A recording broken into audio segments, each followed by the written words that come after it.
At 6 o'clock. Ready? Oh. All right, ladies and gentlemen, welcome to the Village of East Dundee regular board meeting is Monday, October 21st, 2009 at 6 p.m. Catherine, will you take the roll, please? Trustee Lina? Here. Trustee Sella? Here. Trustee Wood? Trustee Wood is trying to phone call. Yeah.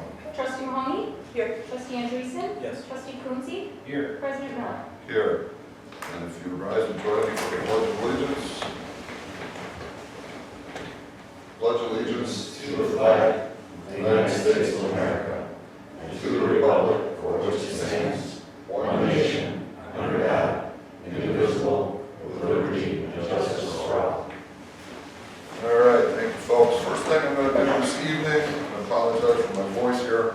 If I can get a motion to allow Trustee Wood to participate via telephone this evening. So moved. Second. Very good. And before the vote's taken, can we just say the reason stated why I'm recommending? Sure, I believe Trustee Wood is homesick. Is that correct? Yeah, Okay. I just don't present here. No, that's fine. Very good. Trustee Lina? Yes. Trustee Sella? Yes. Trustee Wood? She's not eligible to vote. Okay, sorry. Yes. Trustee Mahoney? Yes. Trustee Andreessen? Yes. Trustee Coonsey? Yes. Very good. All right. That takes us to public comment on agenda items only. If we have anybody that would like to address us. Saying, Yes, I would like present a plaque to the village. okay, that's actually the next thing, so I'll get to you in just one second. Some places it's opposite. I never raised that before. So, that being said, that moves us to the consent agenda with 2 items on here. Does any trustee want to add or delete anything on that? Seeing none, if I can have a motion to pass the consent agenda, please. I'll make a motion to approve in the regular village board meeting minutes dated September 16, 2019. And item B, a motion to approve a resolution approving the request for permit to close state of Illinois Highway 72 from the Illinois Department of Transportation in connection with the annual Dickens and Dundee Parade 2019. Very good. Second. Thank you.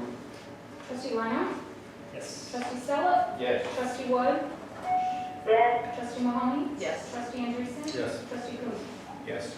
Very good. We have no old business. That takes us to new business. And the very first thing on our agenda is the Wall of Wheels plaque presentation. Sir, now we have the floor.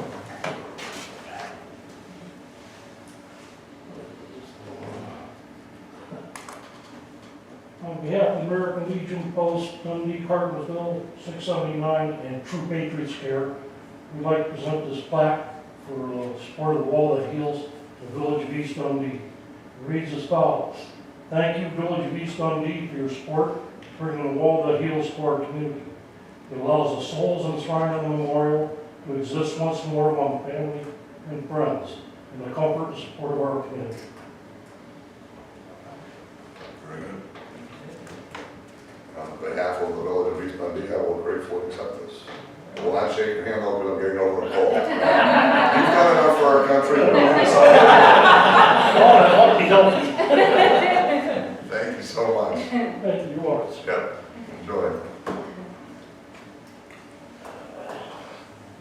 And when we get done with anybody's agenda item in here, we will not feel offended if you leave. So, the next item we have on here is a proclamation for the National American Indian Heritage Month proclamation. Because I have barely any voice left, I'm going to leave this to the responsibility of our fine administrator, Jennifer Johnson, to read this.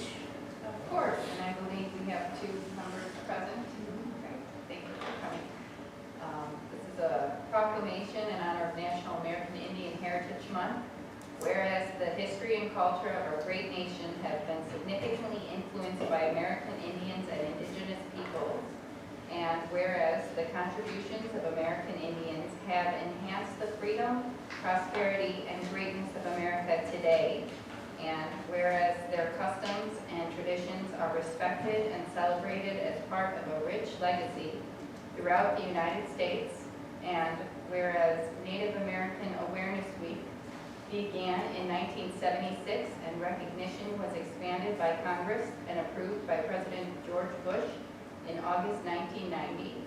designating the month of November as National American Indian Heritage Month, and whereas in honor of National American Indian Heritage Month, community celebrations as well as numerous cultural, artistic, educational, and historical activities have been planned. Now, therefore, I, Will Miller, by virtue of the authority vested in me as President of the Village of East Dundee, do hereby proclaim November as the National American Indian Heritage Month in the Village of East Dundee, and urge all of our citizens to observe this month with appropriate programs, ceremonies, and activities. Very good. If you'd like to come up and accept this. Yes. Thank you so much. It is an honor. Well, thank you very much. Thank you. And on behalf of the Fox River Valley Chapter DAR, I want to thank the Village of East Dundee for recognizing the importance of National Native American Heritage Month by issuing this proclamation. Thank you very much. Again, I'm not going to say it. Everybody gets to go home safe. Yeah.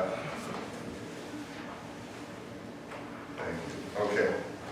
That moves us on to new business item C. If I could have a motion on this, please. I'll make a motion to approve an ordinance approving the issuance of a TIF note to Palland LLC Route 25 TIF District. TIF note number 8, $1,182,888.37. Second. Very good. Any discussion on this? This amount equals the whole of the tax increment, or What this percentage? This amount represents, there's actually two notes on the agenda. There's one for Route 25 and 72, which is commonly known as Dundee Crossings TIF District, and one for the Christina Drive TIF District.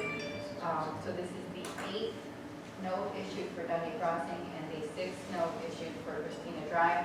What it represents is accumulation of TIF eligible expenses by the developer of Pale Land. And so the payout, and the reimbursement is actually based on the TIF increment that is earned on those properties, but is not related to this amount. This amount is the accumulation of expenses toward the development. So you can see, according to the table within the memo, that thus far there's been $7.7 million worth of expenses that have been accumulated thus far. There is an additional $250,000 that's to be applied to TIF Note 2 for Dundee Crossings. So there's about $2 million left that the developer can do in TIF eligible expenses towards the development of this Terra Business Park. So that's what this note is for. The Dundee Crossings TIF, I believe, expires in 20. That's a difficult question off the top of my head. I think it's 2031 is when, and Christina Drive has a different timetable, but it's close. It's a little bit longer. So the developer will incur these costs because there is additional development that's planned, and site preparation are eligible costs, as well as like roadway construction and water main, sewer main. So they will reach the $10 million cap. So that's what these notes are for. Attorney Smith recommended that we bring these before the board for approval, and those resolutions approve these notes. Okay. Any further discussion? Kevin? All in favor? Aye. Roll call. Trustee Lina? Yes. Trustee Stella? Yes. Trustee Wood? yes, Trustee Mahoney? Yes. Trustee Andreessen? Yes. Trustee Coonsey? Yes. yes, you hear me? We got you. Thank you. Okay. Okay. And if we could have a motion on item D, please. I'd like to make a motion to approve an ordinance approving the issuance of a TIF note to Palland LLC, Christina Drive TIF District, TIF note number 6, in the amount of $30,626.31. Second. Thank you. Any discussion on this one? Catherine? Trustee Lina? Yes. Trustee Stella? Yes. Trustee Wood? Yes, Trustee Mahoney? Yes. Trustee Andreessen? Yes. Trustee Coonsey? Yes. Okay. Item E is a motion approving for Ordinance amending section 1020, is there a motion on that, please? I'd like to make a motion to approve an ordinance amending section 1020 of the Village of East Dundee Village Code regarding collection of debts owed to the Village of East Dundee. And a second? Second. Okay, any discussion on this one? Yeah, well, actually, it's more of an F. More of a what? My objection or my question is more related to item F, but, so I'll wait. These are closely related. They are. They are covered. The question that I have then is, I Googled this municipal collection service, not real impressed with them. Now, I know it's a collection agency and they're not probably the nicest people in the world, and those who they're going after are probably rather disgruntled. However, they are not accredited with BVB, and there's a reason. And so what I did was I called the State's Attorney's Office to try and figure out if there was a vehicle in the Fair Practices Debt Collection Act in Illinois that would give a municipality the power to attach or garnish any wages or any sort of tax return or whatever to eliminate the need for a service like this. 35% seems rather predatory. I realize that they need to make their money, but I don't know that we're getting such a great deal. What are we not getting with Northwest that we're going to be getting with this? You know? I think that the collection rate with Northwest was very low, the percentages that we were getting back. And I work with municipal collection services in my old municipality, and I've not heard of any issues with any of the individuals that they work with. But in my opinion, it was a better option because they do specialize in municipal debt and work closely with the state. Okay. So I thought that was a benefit, especially with implementing the local debt recovery program. So if I owe the village $100 on a ticket for parking in the wrong spot, they're gonna tag on another $35 so they can get paid. I think what you That have seems a little to ridiculous keep in because mind is unless I'm there's- not gonna pay it because I'm all PO'd at the village, if I don't have $100, I certainly don't have 135. Right, and I mean, I think you we're gonna use be the one step example forward, of two the steps back. police ticket, which is a good example. So let's say, for example, you get a $100 ticket for a police ticket, which usually is less than that. If you paid it within 15 days, it goes down by 50%. Right. Okay, so then it goes up to 100 if you don't pay it, and then there's several noticing periods. Then we go to collection. So the 35% is for, the village could charge 35%, sit on the phone and call and act as a collection agency themselves, and there would be an administrative cost, and we could charge 35%, which would be low. I get that. For $35 to make a phone No, call. no, no, I'm not So what suggesting, right, I'm not suggesting that I'm we do just that saying- because the administrative costs We of wouldn't doing that do would that. be way too We high. wouldn't do that. So they have administrative costs too, as well. So $35 is a pretty good value for them to be calling, repeatedly calling over and over to try to get this $100. Plus, they're going to work with the local debt recovery program on our behalf to try to get the funds out of income tax returns or whatever. So, Well, if they've got the which power is to do something that, we so do want to we. And it would We seem. do. Right, We so do. it would seem to me that it would probably be, I don't know, a more conciliatory tone that we would take with people in this village to try and collect it between us and them rather than put a third-party liaison. Okay, but then These again, guys you've are got, kind you've of, got staff, from you've what got I've their read, salaries, you've got they're their benefits, you've got all kinds of other things that you have to have. no, I don't know about that. I mean, maybe, I mean, what Who's I would want to who's do. gonna make the phone call? No, what I would want to do is, I mean, really, let's take a look at our history, let's take a look at the current situation and how much time would be devoted to it. I mean, what is the total amount of debt that we're talking about that we have not recovered that we would need to send this kind of service after? I mean, are we talking $5,000 or are we talking $500,000? There's a big difference. If it's $500,000, yeah, the administrative cost to try and collect that's going to be significant. If it's $3,000, I don't really know that we need to do this because what it's going to do, here's what I fear, that go ahead and put a service like this in place, and it's gonna cause a lot of disgruntled neighbors. Disgruntled neighbors like to call trustees. Hold on. That's The you. service is already in place, and the only reason, I realize. so the company right now is not a very proactive company, so it's in place, and they're certainly taking their fee when they can put in as little effort as possible. Yeah, but they have to, They're putting the same service in. true enough, but they have to produce to be paid. when- We're not on the hook for Northwest for a flat fee regardless of whether they recover. We shouldn't be with this either, which I didn't read. Is that the case here?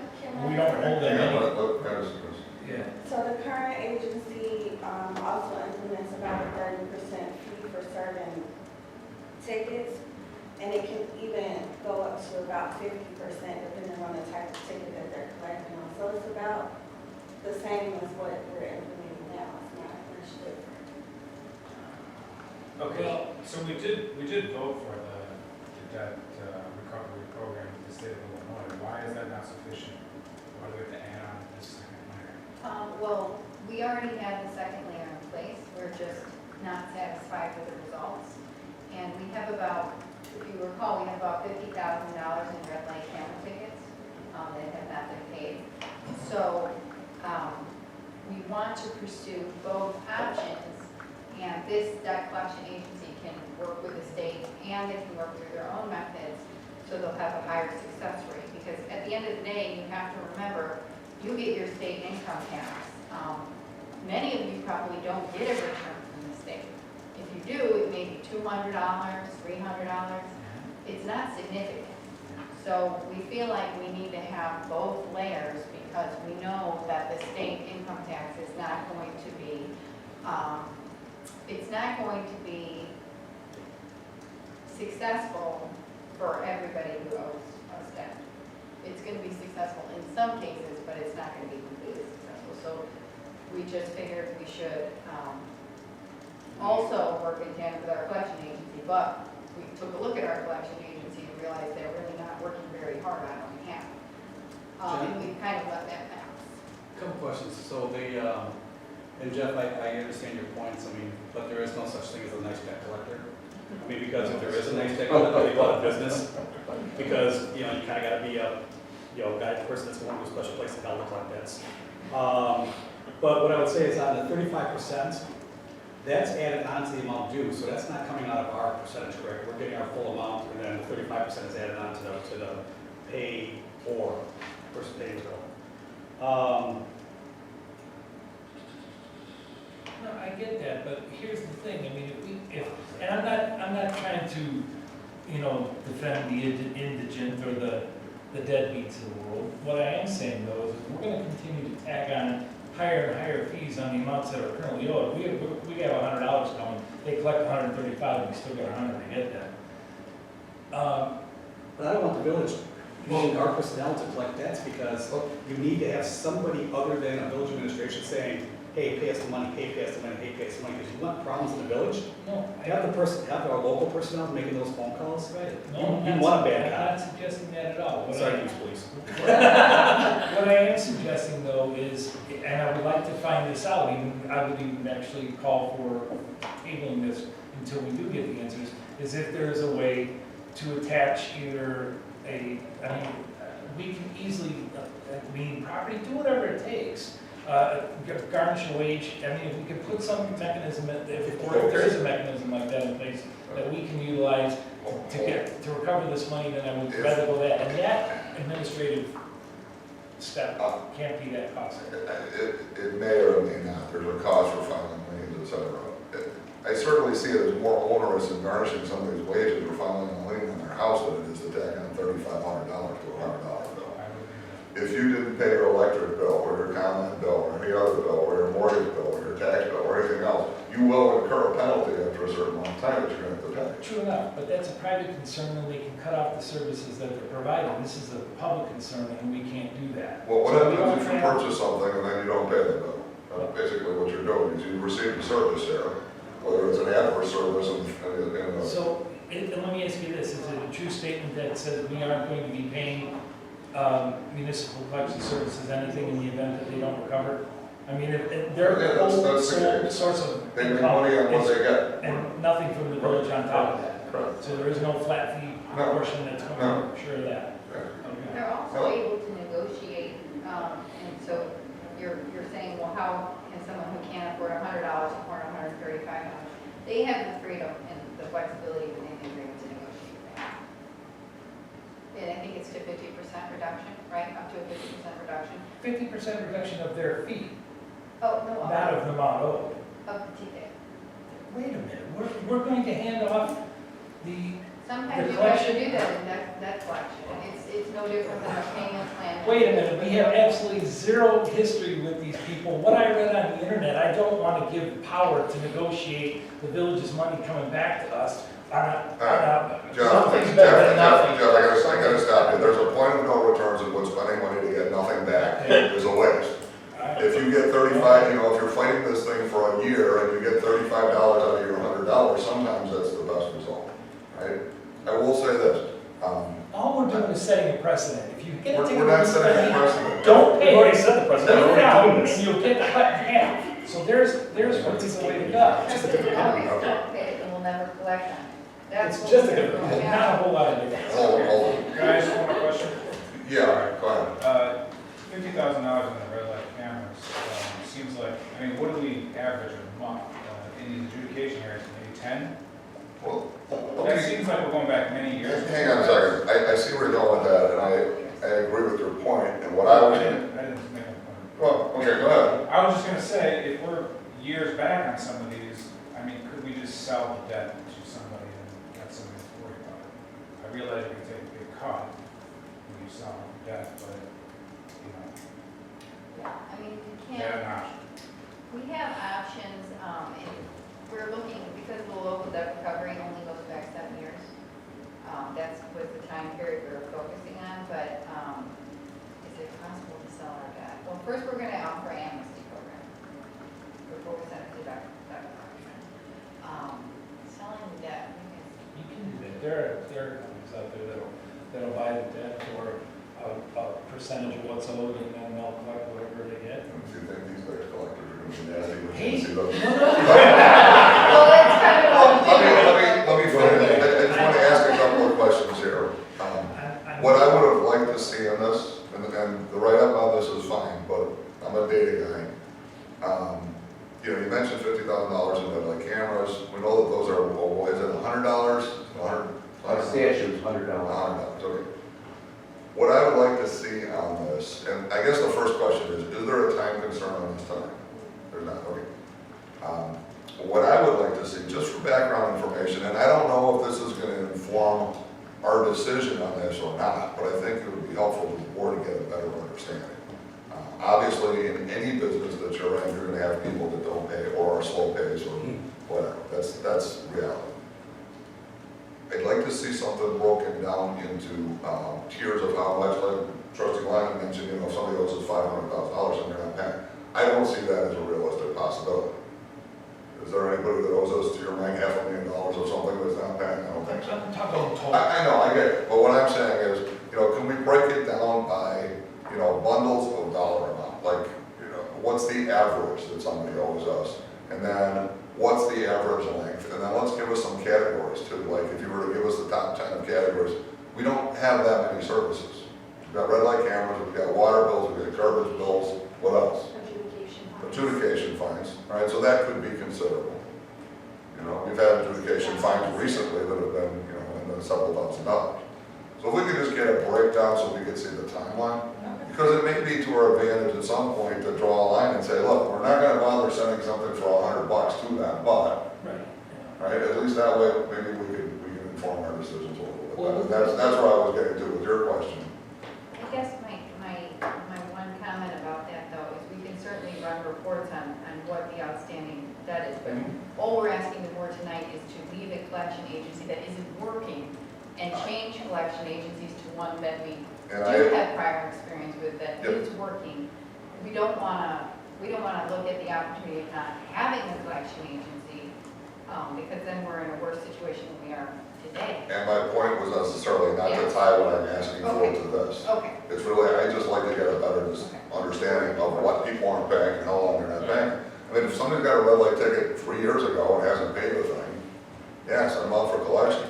Well, you know, I got a couple comments. Well, one would be, I have no problem with leaving Northwest if they're ineffective. There's no point in having them. Correct. I get it. No problem. Let's drop it. And on its face, I'm not against municipal collection service, although I read nothing positive about this organization. I don't know if Like I you're said, something positive about any of it. I've got, like I say, I've got a call with somebody at the state's attorney's office who's digging up some information for me. Yeah. I would like to get those answers before we have vote on this, but Chief, on a $100 ticket on a red light, isn't that tied, shouldn't that be tied to suspension of a license if, for Can't failure do to that. pay? Can't do that.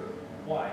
If you go through, forgive me if you're wrong, if you go through the normal state of Illinois, go to court thing, it's different than if you go to adjudication. The benefit of adjudication to the driver, as much as they may not understand or appreciate red light cameras, and I know there are people on both sides of this, if you go through the adjudication process for the red light cameras, through our process, it doesn't go on your driver's license record. That's correct.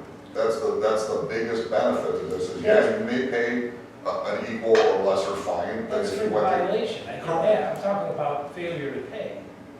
I mean, if failure to pay, it seems to me that if I'm going to ticket you, if I'm gonna get a ticket for violating a traffic law, that being, I went through on red, then the state ought to say, well, we're going to suspend your license if you don't pay, because the state takes a piece of what we pull in.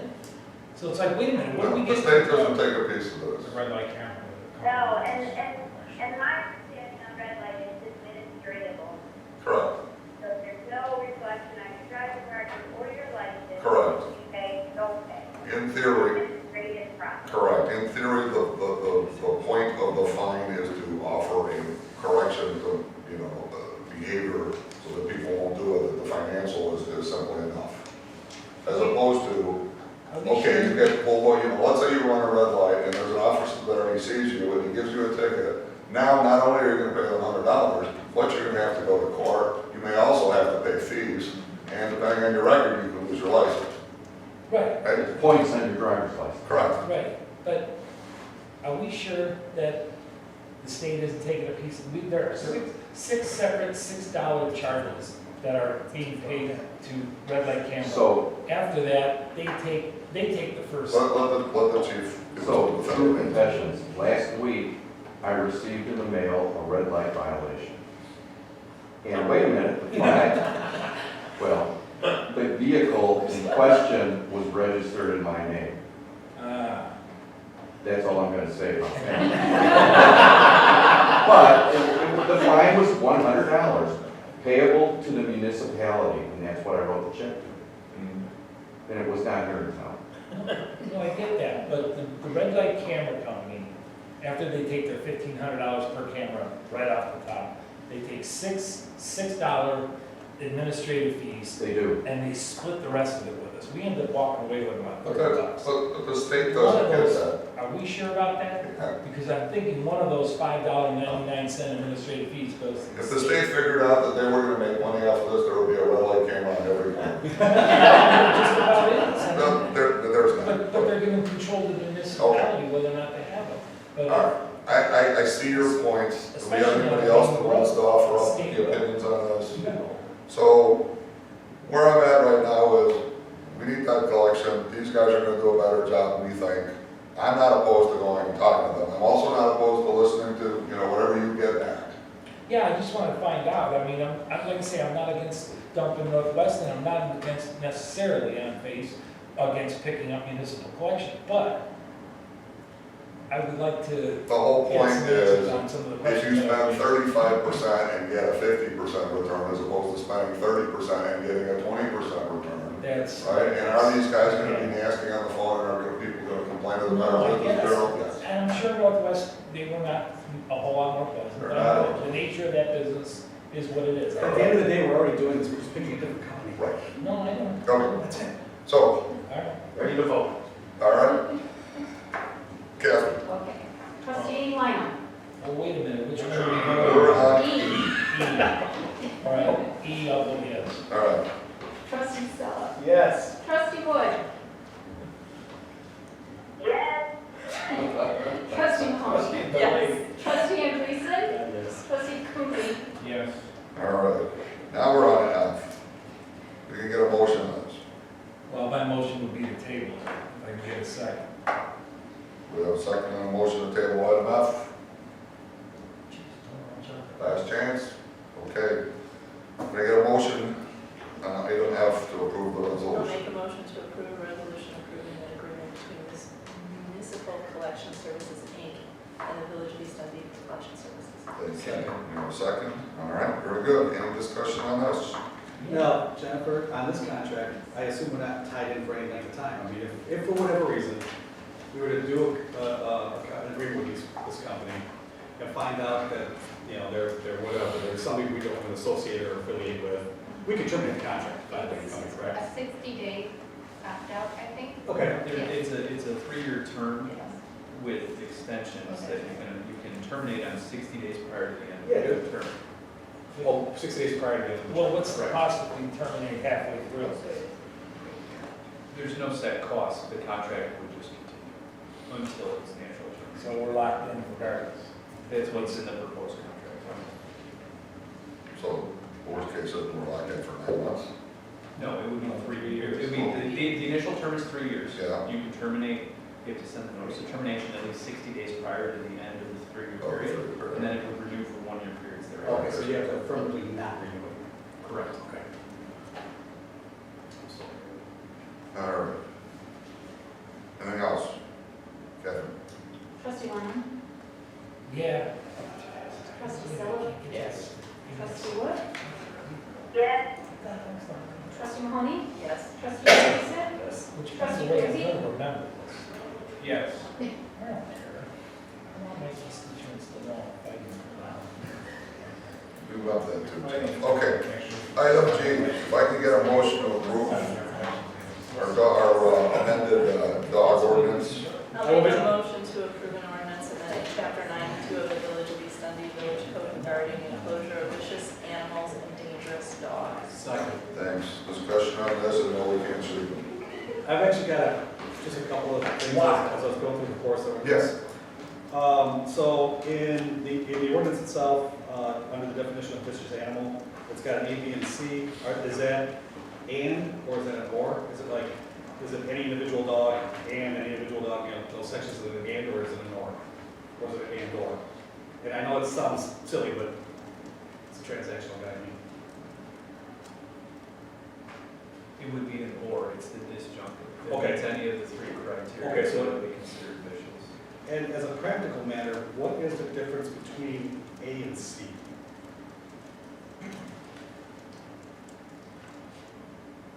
It seems like they're essentially the same thing. And I don't know if I'm missing context or like A and C look like they identify the same animal. Well, I believe C, the very end of C, the last sentence is what's new. Well, no, and this is I'm sorry, this is in section A, subsection A and C. So, where it's defining vicious animal, I apologize, sir. So it looks like subsection A and subsection C are basically describing the same animal, with just different words. I think Trustee Andreessen is right. This was pre-existing language in the code, so we didn't take a close look at it, but if you want, if trustees Mahoney and Anderson maybe second the motion and wanted to propose removing subsection C from the definition of vicious animal, you could. Or just understanding like what it was trying to describe, because again, there may be one of those things where, I mean, I'm guessing it's like, we're trying to get after the animal that has actually attacked somebody or something. Yeah, I would guess that this is just a product of the legacy, you know, it's legacy part of your code, it's been Okay. there for a while. Oh, so there's, okay. So there was a prior amendment to it that must have added one, so if you'd like, we could remove subsection C. from the Well, definition. And I've got a couple other things, and like I said, we may be worthwhile like taking a better look at the language itself, but I'm not a big fan of B either, where it says that any individual dog or other animal that has a trait or characteristic and a generally known reputation for viciousness, dangerousness, or unprovoked attacks. I mean, pit bulls have a dangerous reputation, but I also know probably half a dozen to a dozen pit bull owners, and those dogs are the most loving, kind, docile animals in the world. And let's be honest, poodles can be real jerks too. It specifically calls out that there's no breed. Right, but I just, That's just placated. Right, it's specific to an individual dog or other animal, so it requires an analysis of that animal regardless of its given breed. It's not meant to be Okay, so this, breed-specific look, rather, if this dog has acted violent in the past and is known to have that as an individual characteristic, got it, okay, so that can be taken into account. so is this dog's got basically a community reputation for being sure. Correct. Okay. I'm okay with that. Shouldn't we do that with people? Oh, my God. Yeah. I would like to work add the word inhuman to this entire statement. Make my job easier. That would be great, actually. Okay. Oh, and then, so in full section C, it says if a dog or other animal is found to be a vicious animal, the dog or other animal, blah, blah, blah. They talk about notice to the police department. I mean, that probably should be some sort of written notice and some sort of timeliness requirement. Because it said they could provide notice, I mean, in theory, they could drive by and yell at the police station as they drove by, and that would technically be noticed by this verbiage. So I can see written notice within, like, say, 7 days, something like that. Where are you, Scott? I'm on section C under enclosure, Page 2. Yeah. page 2, I apologize. It just talks about notice to the police department, but it doesn't say that it has to be in writing, it could be, you know, by this language, it could be verbal, it could be smoke signal, it could be whatever. Social media. Yeah, it could be social media, you could like tweet at the police department. Well, to add on to your point, let's assume that the focus of this ordinance is for a dog that's in town. You know, dog relocates to another state, do we have to notify them? I know they're notifying us, just so we can say, hey, we're leaving, Okay. so we don't have to keep I'm dying, because good I with assume that. that's what the portion of it is. I don't suspect we have any affirmative obligation to notify a new community. No, I'm just suggesting, I mean, if somebody moves from one part of town to another part of town, you don't know. If somebody goes from here to Nebraska, I guess it's nice to get the notice. Right. So, like, were you thinking 30-day written, you know? Yeah, like something like, you know, like some 30 sort of days. time, it's like within 2 weeks or something like that, like if you leave town or you're moving within town, we should get some sort of written notice that, just, I mean, if there is a problem animal, I mean, I think the police department should know where it's at. I mean, I would even say within 7 days, to be honest, but. I mean, I'm fine with that, unless somebody has an objection. And then on Amendment 2, under A, it talks about like what dogs should not be classified as dangerous. And again, I don't want to open up Pandora's box here and kind of make the exceptions the rule. But, you know, I understand where, you know, if it's torment or whatever, but what about a dog that protects its owner? There's an exception for that. in- There is. Uh, It was further on, I remember that. I thought I saw that. It's in there, I saw it. I don't know if it comes on someone's property, yeah, trespasses on the property of the owner or whatever,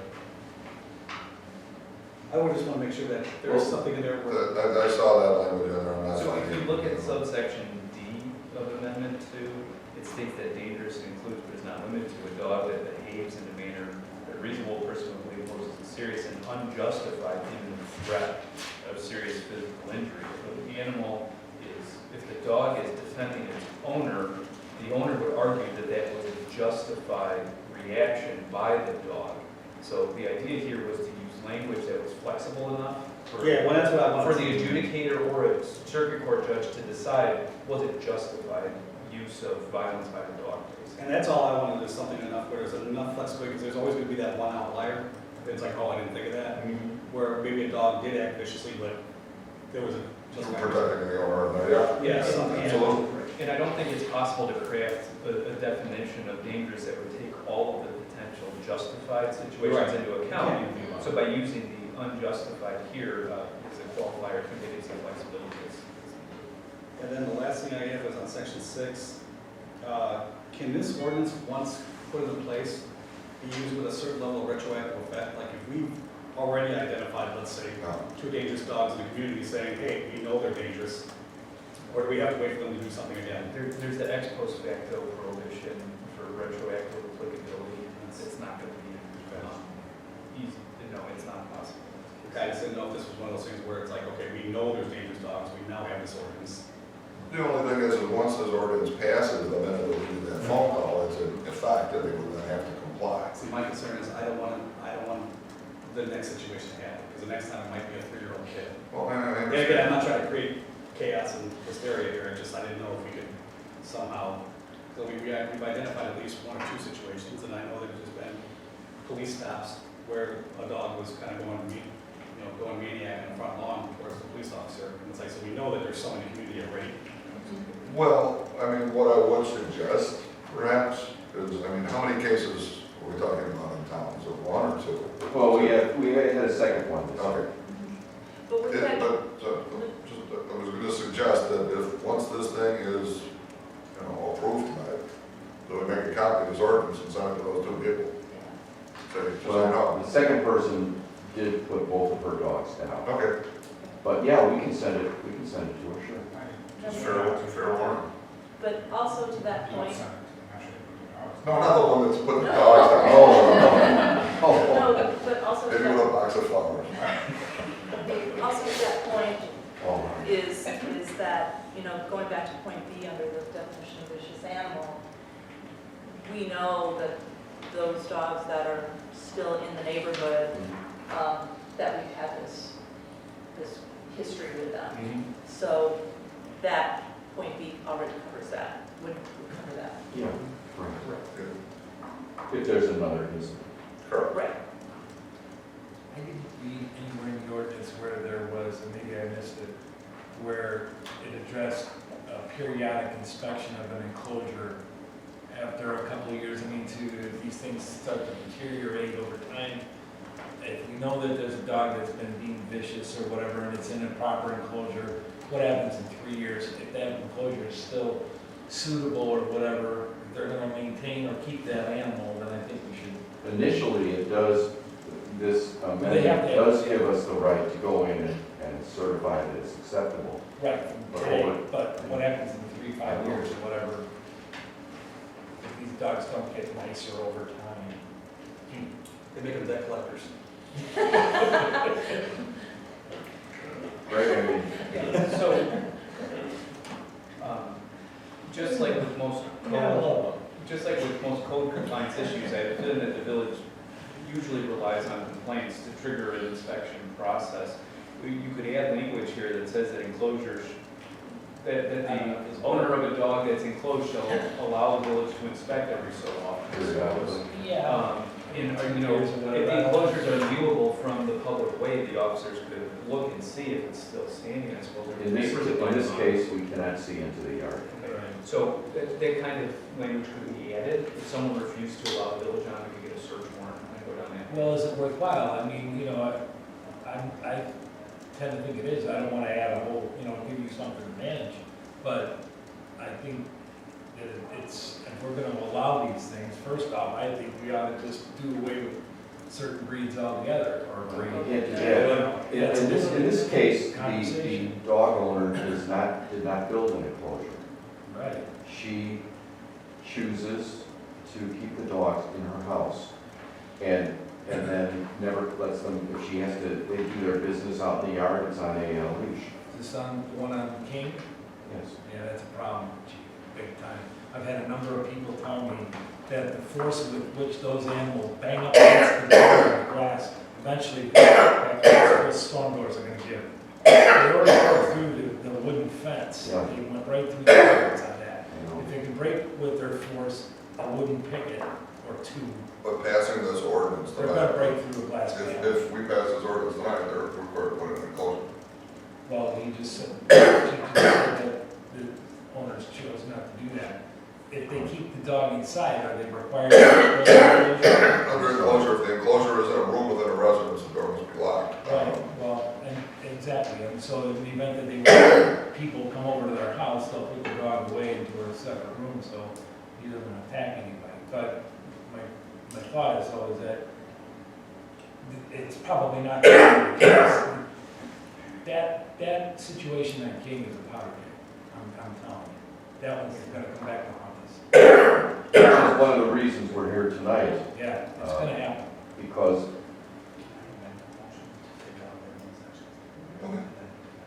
geez, I'm so sorry to hear this, Yeah, I mean, and this is what I was told, and I've been told by a number of people in the neighborhood that just walking by that house, with the storm, with the door open, and the storm door holding it back. These dogs are jumping up and banging with all their, Strong. yeah, absolutely, and eventually that glass is gonna give, and when it does, the dogs are gonna be free and they're gonna have lunch real quick. We got a problem. So we had that initial event of the dog fight, of course, we had some excitement after that. Have we gotten any calls about that house since that time? We have, however, usually I'm told we feel that there are neighbors in the neighborhood that will make things up because they simply want those dogs gone.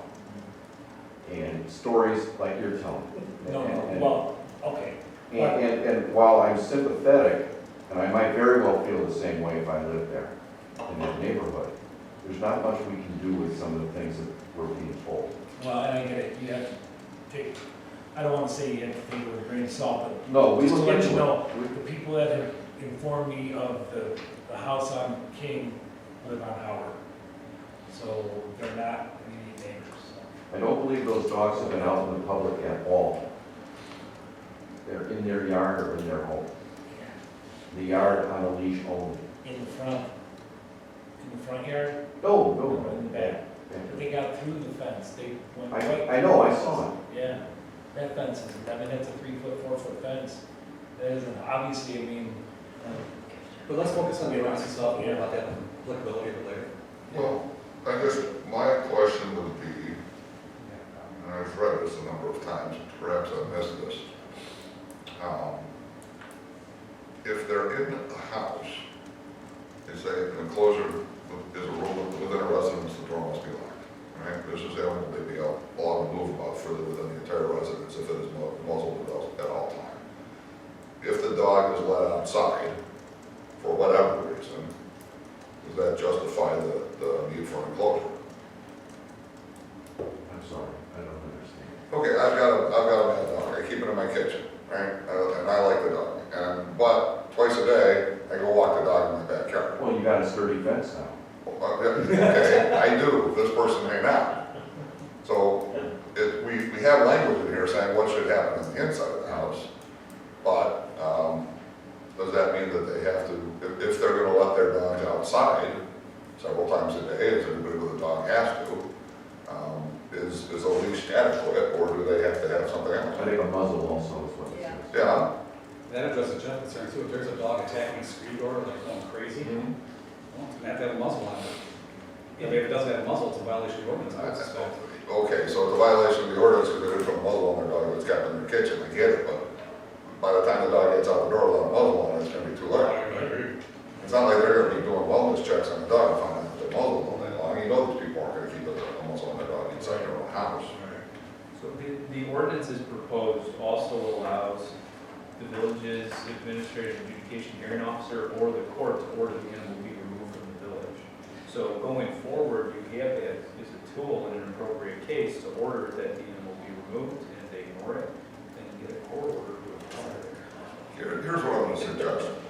This is I think this is, with the amendments that we've already talked about, and I hope you have these out down here. I think this is a much better place than we were in. I think that we do this, and then we continue to look at this, let's talk about it, and see if there's anything else we need to do to tighten this up. But I don't wanna hold this up. I think we can do better. no, I think it's a step in the right direction. I just think it's a very small step, and I don't want to, rain on it by saying it's not as effective as it could be. If this had been in effect on April 9th of this year, we would not be having these concerns.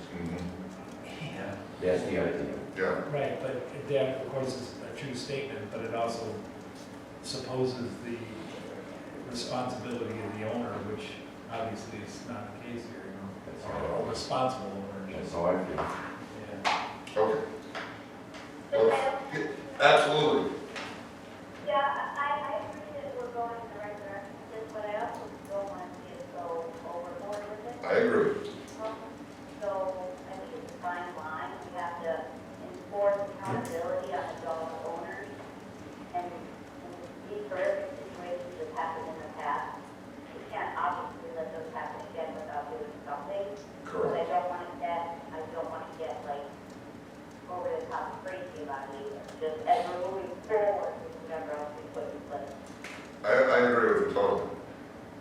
gotta put something in place, Mhm. put it into practice, see how it works to suit our needs. Mhm.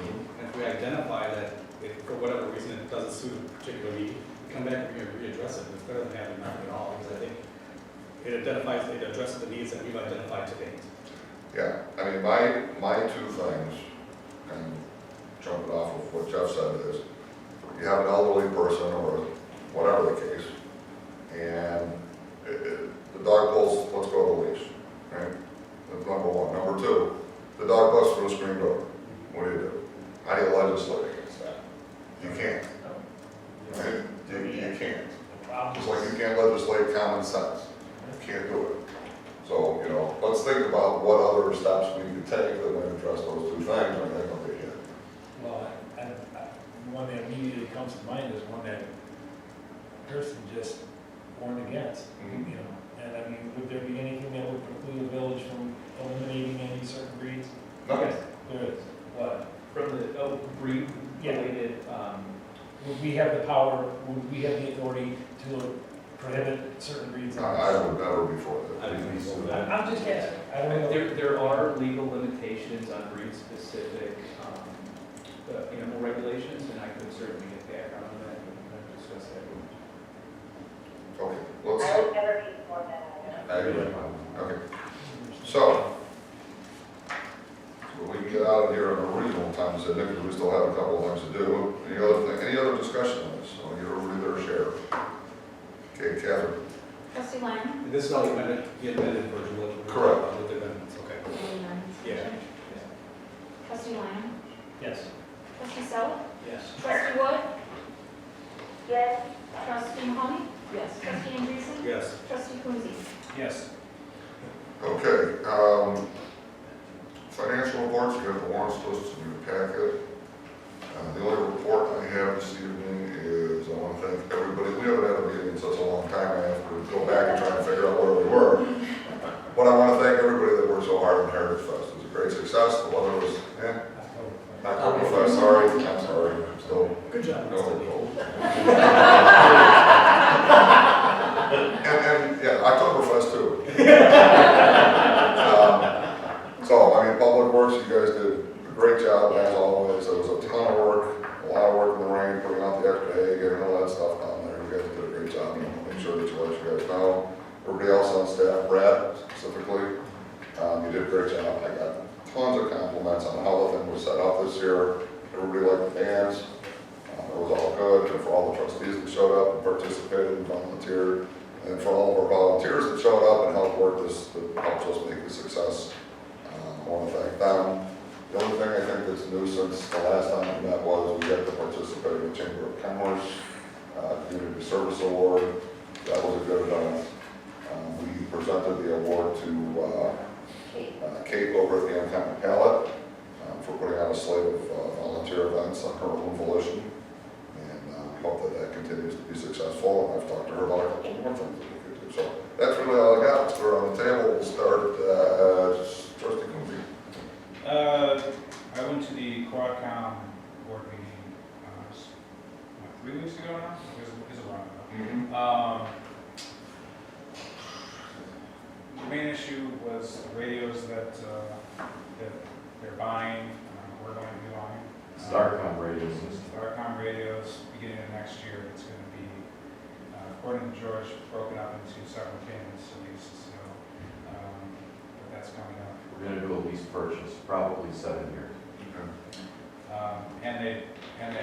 We voted to meet 4 times a year instead of twice a year. That's exciting. So your obligation doubled. Life expectancy of those radios extend beyond the lease payment? There are. They will be, Yeah. but Right. I'm just saying. And it saves us from having to make a big payment upfront. No, I get that, but after we've already paid them off through the lease program of 7 years, are they obsolete? Probably. Yeah, well, there you go. Probably. Good. And the other thing is I did go to the food truck, East Dundee's first food truck, which was well attended, I think. Good. I did talk to a family that was right in front of me in line, and they were from Kinbury Grove and said the only reason they came was to go to this food truck. So Choose somebody. Just like that. What do I know? We keep looking. Our revenue problems are solved. Our problems All are right, just- trustee Wood. Yeah, I wanted to just, give a huge shout out to Amanda and Brad and Catherine, Gail, and of course Jennifer, because I thought Oktoberfest, in spite of the weather, was amazing. The layout was great. I thought the aerial shots that were taken and put on Facebook were really Amazing. cool. I mean, our village was so good, you guys. And I know next year it's going to be even better because the weather will work out for us. So I just wanted to thank you all for all your hard work in public works and of course the police department as well. And then I also wanted to know what I read about the new building or the new restaurant coming in, the Barrington Avenue building, and if we had any updates on that. Yeah, I do have a little bit of an update. So DC Cops, I think you saw the newspaper article. That's kind of when I found out about it. But they have contacted the village and they will be requesting a liquor license from us. So they're already working on that process. So we believe that it's going to come. I believe they have most of their architectural plans ready for the build out. So that will be submitted shortly. So I don't know the exact timeline, but it looks definitive that they will be coming into that unit with the rooftop. So pretty excited about that. Yeah, that's great. And then on that same note was the death, I believe that the newspaper article stated the death had been paid, and I just wanted to confirm that we had discussed at our last meeting. Yes, they did pay their building permit fees for both years. So that's been resolved. That's all I had. Thank you. Good, trustee Klein. Well, I was unable to attend Oktoberfest, I was out of town, but of course it doesn't take a whole lot to recognize how much work goes into something like that. So my hat is off to all who participated in that effort. The only other thing I have is a list of complaints a mile long that I'm gonna have to trouble you with, Jennifer, so beginning tomorrow, I'll give you till then, but. I'll remember that to answer my phone. Yeah, That's what season's about. Straight or roll, Jeff. Two best buttons ever invented. It's undo and block a number of board list issues too that I got questions on, so. Great. off. All right. Trustee Mahoney. I was able to go to the last artisan market this last Sunday that Kate had put on with Uncommon Palette. Weather was amazing and beautiful, and I think some of the really nice things that she's did, and we kind of talked about at that dinner as well, is expanding into more kids events. She had a magician there, and in addition to some musicians. So there were kids just hanging out and dancing, and people really enjoying Duke's food and just the whole environment there. This Saturday is the last depot market for the season for 2019. It is also the day of the Great Pumpkin Contest. So there will be prizes for the largest pumpkin as well as decorated pumpkin. There's information on how those qualify, and hopefully the weather will be nice for that as well. I was speaking with somebody else in the village recently, and with actually some interest in running for a trustee seat and for that selection. And I was just discussing a little bit of some of the reasons why they were interested. And one of the things was about transparency. And they felt that the village wasn't transparent enough. And so I love, in thinking about that a little bit more, I love the Depot Life email that comes out every week. I think that's great. I'm wondering if there's a possibility to add links to the minutes of our meetings so that people can find out what was discussed. or to the videos of the most recent board meetings so that people, it's hard to find it when you go to the website, you know, what the agendas are. And so you've got to search a little bit. So I'm thinking that might be something that would be a great way to add a little bit more transparency to what we do here every Mondays, the Mondays that we do meet. We can absolutely do that. Awesome, great, thanks. And then echoing exactly everything else about Oktoberfest, thank you to everyone that is involved, Brad and Amanda and Jennifer and Chief and Phil and your teams. And when will we be scheduling another community events meeting for a debrief? Were we? I think so. Okay. That's the other committee. Oh, that's general. Yeah, Oh, okay. we did have a debrief meeting internally already, but if you want, we can have another debrief. We probably going to prepare a report. Yeah, typically, like at the end of last year, we did that annual report, kind of summarizing the season, plan to do that again. Okay. So we could, Yeah, the internal debrief is, that's an idea, but you gotta keep the events committee involved. yeah, so we'll schedule Yeah. a meeting to go over that. You know, if we want Entire to wait report. until after Dickens, or if we do And then it. we Yeah, can summarize all the, Yeah, the debrief 2 months after the event, it loses its effect. I mean, I think it's reasonable to have a debrief with the events committee on major village events within a couple weeks after the event. I mean, 'cause if you wait, like, and say, okay, we're just gonna aggregate 10 different events, well, by that time, we've forgotten some of the concerns, or, you know, they're not being addressed in a timely manner, so that if there are problems, they can be addressed going into the planning for next year. Yeah, we have a survey that we sent out, and we didn't get great response so far, but we did send it out, and then we brought our internal staff in and did a debrief, and we'll have minutes reflected from that meeting, and we can certainly send it out to you, and if you have additional feedback, I wouldn't say wait for a meeting. We've never had meetings to debrief these large events, but we can have one, but we certainly want your feedback. Well, I think, again, You know, as soon as you have it, don't wait for a meeting. If you have feedback, please send it. And maybe even our report that we send you will jog some additional memory of what happened at the event. You know, and I think the purpose of it is a debrief also, but also to start some goal setting. Because last time when we were talking about our community events, I think the last, we met in March or April, which if we're trying to really set things up, it might be too late, but like, let's look at some goal setting for 2020, you know, just to start that conversation as a part of the debrief as well. I can see both sides here. I would suggest at this point, wait for their documentation, and if you require a meeting, then so be it.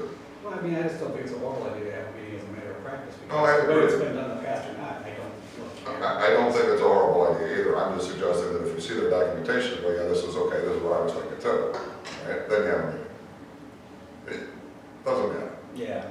right? Well, I don't want to delay anything, and I agree with your point that it shouldn't be, in March. I mean, like I said, if we're not going to use events committee, don't have one. Oh, I'm not saying we don't. I mean, just get rid of it if we're not going to have a meeting. I agree with you completely, I just don't have a meeting in the meeting too. No, I agree with that, but like I said, on certain things, to the point, goal setting, you know, a lot of times the residents, I'm not suggesting I wasn't tying those together. but again, like the residents are coming to talk to us as opposed to maybe people in administration, so it is good to have that interaction between the trustees and the administration. And again, you know, that's what the committee is supposed to be for. Yep. Let's use it. I think the other thing that we could do is on the people that you don't have the feedback forms from, that participated, the businesses that participated, you could tell them that we are going to have a meeting and we would like to get any positive, negative impressions from them so that we can have that as a part of that meeting, that there's nothing like a deadline to motivate, some people. Okay. Thanks. Yeah, I think my point to Trustee Andrews was just don't ever feel like you have to wait for a meeting to get feedback. like, just, No, also, I mean, like, please, if you're hearing something, like, give it to me, give it to Brad. but again, a deadline helps us too. It does, it Yeah. does, but, you know, we are anxious to hear, because we don't hear too much from the residents, you know. Most of what we hear is, you know, one extreme or the So Anybody's got an office in this town does. don't feel like you can't send an email, say, I heard this or that, and we'll definitely include it in the report. Cool. That's all I have. All right, trustee Andrews. I don't have a report per se, but just something we could talk about, and again, it might be the events committee or it might be general, whatever it is. You know, the depot market, I think, is actually a really cool thing that we do during the summer here in the village. I just think it could be better. I don't know how that happens, or who's in charge of what, or how we could coordinate, facilitate, whatever, but I think that could be a major draw for our village. And I think it's something that we need to, that maybe needs a whole new life. Well, It just seems like And it's, it's used to be. it seems like it's getting tired. here's what I'll suggest for that.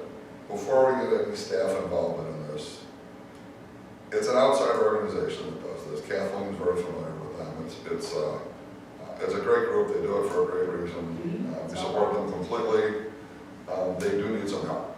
So what I would suggest is you guys have a meeting, community events, and figure out what it is, how you can, and meet, you know, maybe you want to meet yourselves first. Yeah. And, you know, invite anybody else on the board that wants to participate, definitely. And sit down with their board. I've gone and addressed their board and sat down and talked to them. I think it would be more effective to talk to a couple of individual members. Perhaps start with Stefan and say, where can we, Even a cup of coffee at a round table. exactly, where can we help? How can we use our, you know, leverage to help you guys? And now this is Because I don't know what their goals and objectives are either. Now this may sound silly, but if like 3 or 4 of us get together to talk about something like that, is there any issue with the Open Meetings Act? Absolutely, Okay, so it is. absolutely. Okay. And there should be, I mean, you know, to your point of transparency. if Well, you're that's, doing that, I didn't know since it was an event put on by somebody else and, you know, just kind of general information gathering. Doesn't matter. Okay. If it's 3 members of your board and 3 members of their board, it's double whammy, so. Yeah. One of the things that we did do just this, I don't know, a couple months ago, a month ago maybe, is we did get Catherine access to their Facebook page, which they had a lot of, what they did now. Oh, she They said started she did. creating events though, they started. Yeah. Yeah, so anyways, we can reach out to Paula again, so that we can make sure, I found out what the problem was, we can debrief on that later, and I can relate to it. So I think if there's ways that we can help support, Yeah. either even on the weekly emails and get their calendar events and kind of get them organized a little bit more so that So, people like comes out if those events are in there as well. so my only caveat to this discussion is putting their stuff, their events on our website or on our Facebook page. I have no problem with cross-marketing. What I do have is because this is a separate organization and it's its own entity and it's its own board, is I'm not gonna allow our staff to do anything working for this, right? Makes sense. It has to be completely separated. Mhm. Now, if you guys can strategize, hey, here's some ideas, here's how we can work together, that's fine.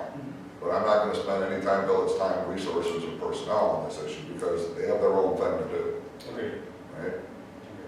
Okay. Sounds good. All right, anything else? Let's do stuff, we finally get to you.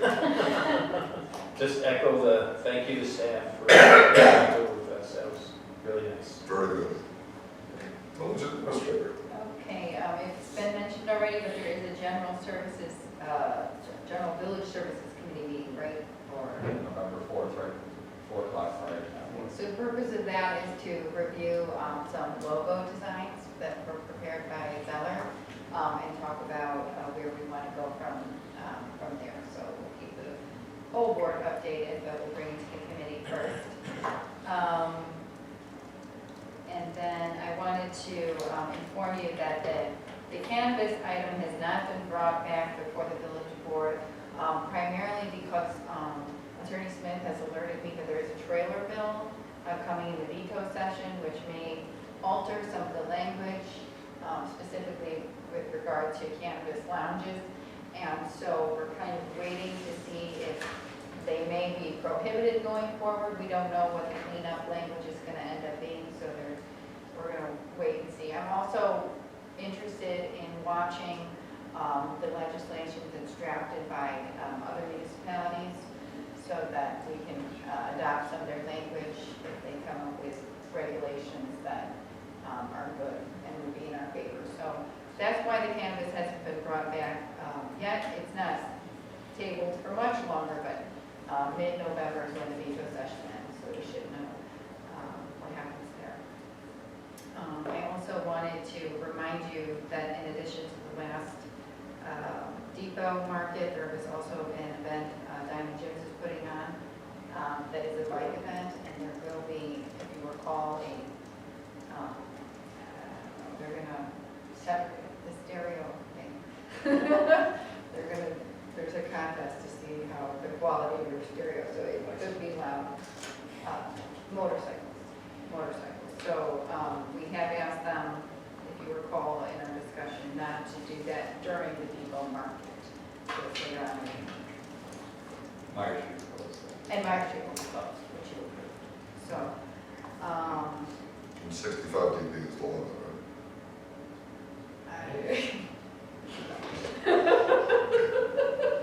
we will, because it's not a village event though, we never get complaints, we'll ask them to shut it down. It doesn't seem like it's significant, a significant benefit for the community, to play your stereo about. And then, I have already talked to my staff about Oktoberfest and thanked them, and there's been a lot here, so I won't do that again, but thanks again, to everybody involved, especially Brad for his leadership. And then, maybe Brandis will touch on this, maybe she won't, but I wanted to mention that we are working hard on completing our audit for fiscal year 2019, and I am excited about the results thus far. It'll come back for presentation in November, but it does look like we're going to have another net change in our position, about $1 million. That's about $2 million in 2 years. So I just want to let you know that we are definitely on track for financial recovery. So unless anybody has anything for me, that's all I have. Just one other question. Speedway, do we know what's going on? Yes. Are they opening, they're planning on opening more than light goes in, or? That's a discussion they've been having. We were on a conference call this morning, and they did report that it doesn't look like their corporate offices are going to support any sort of temporary access.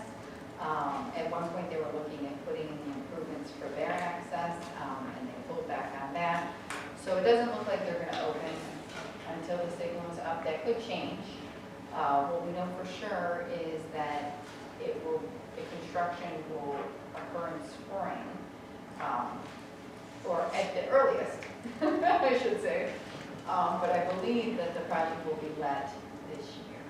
I don't know, Attorney Smith, do you have anything else to add on that item? Yeah, with Jennifer's direction, I've been working hard on this issue, and there's been hundreds of emails sent and received in pursuit of those intersection improvements. And IDOT has been frustratingly slow in the process, and I can assure you that the village staff and consultants have done everything to move this matter forward as quickly as possible.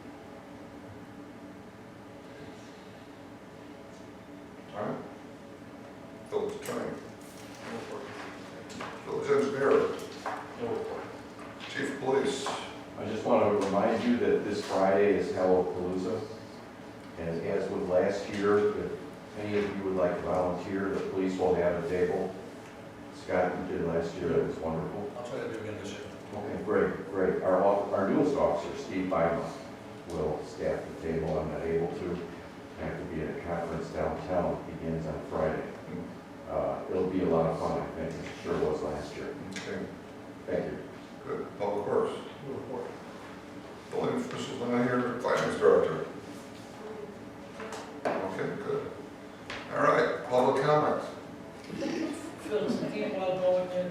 I'm sorry? Is the deep well in operation yet? Not yet, no, we're starting early part of November. Okay. So at this point, I'm going to ask for a motion to move to executive session for approval of minutes. So moved. Trustee Lina? Adjourning? Oh, wow.